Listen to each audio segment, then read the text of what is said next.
2006, 2010 এরপর 2022 পুরুষদের বিশ্বকাপে 3বারই কোয়ার্টার ফাইনাল থেকে বিদায় নিতে হয়েছে ব্রাজিলকে। সর্বশেষ 2022 বিশ্বকাপে ক্রোয়েশিয়ার কাছে হারের স্মৃতিটা এখনো ভালোভাবেই মনে থাকার কথা সেলেসাও ভক্তদের।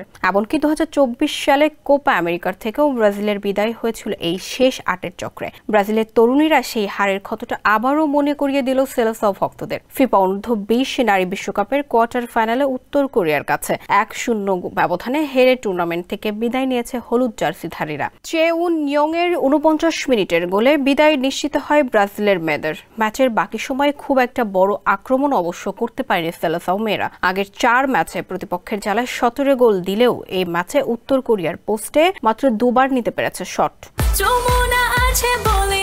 যমুনা রেফ্রিজারেটর, খাবার ফ্রেশ তো লাইফ জম্পেশ।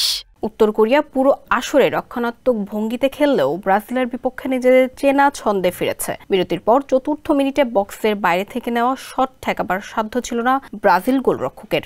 লিড নেয়ার পরই রক্ষণাত্মক ভঙ্গিতে ফিরে যায় উত্তর কোরিয়া।